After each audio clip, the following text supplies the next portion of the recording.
exchange is going up, that fact can be hard to see clearly or to deal with well. And when we cannot find ways to avoid hazards, grasp opportunities, and produce the results we all truly value, all of which we know is possible because some people do it, when we can't, well, life can become quite unpleasant. Now, we've chosen a fable format here, a story with a whole cast of characters, including Matt, because fables can take on big issues and be useful for many people. And the issues here really are big.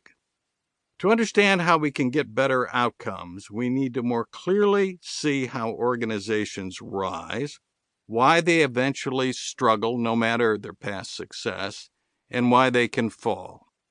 We need more clarity about how a few rise once again to grow, fulfill their mission, create new jobs and services and wealth. It helps to see the role of discipline, planning, reliability, and efficiency in these stories, and the role of passion, vision, engagement, speed, agility, and culture. And there's the very fundamental issue of management versus leadership, and the latter not just from a few people in big corner offices. Now, yes, we know that this is a bit much for a short book. And yes, many others have had much to say about these issues. But we think there's a lot of fog around some fundamental points here that relate to success today.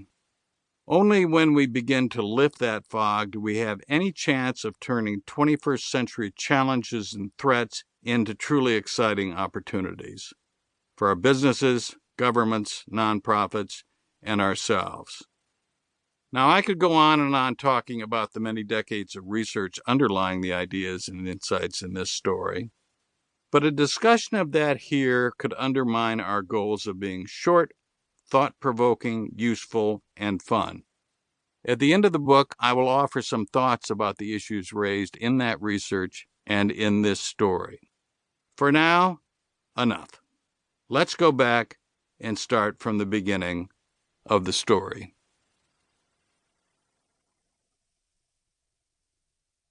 Chapter 1.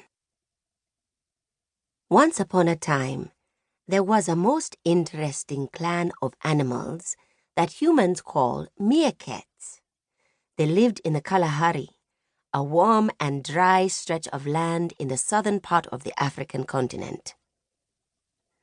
At first glance, the piece of land these meerkats called home looked like many other areas around them, but with a mix of cleverness, hard work, hustle, and a bit of luck, their ancestors had found a place that was not like all the others.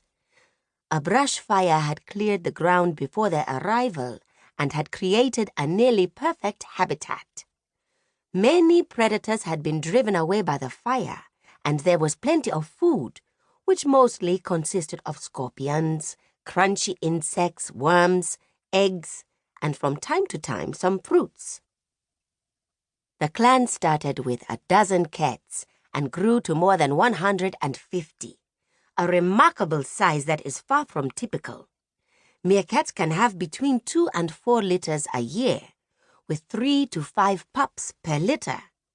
If you do the math well, the difference between 2 litters and 4 and between 3 and 5 little ones in each is, let's say, that the right conditions can make a lot of additional meerkats. None of these conditions is more important than keeping the clan functioning well, which, as you might expect, turns out to be a more and more difficult task as it grows larger and larger. But this group had learned to manage themselves exceptionally well, which is one of the reasons their story is so interesting. Last spring, they had enjoyed good rain. Finding food was relatively easy. Life was not without its demands, but overall it was good. Everyone had his or her place, and as long as you did things the way they were supposed to be done in the clan and stayed out of trouble, things were pretty fine. Could this change? Of course, almost everyone would say. Change is just a part of life. You have a dry season and then it changes to a rainy season.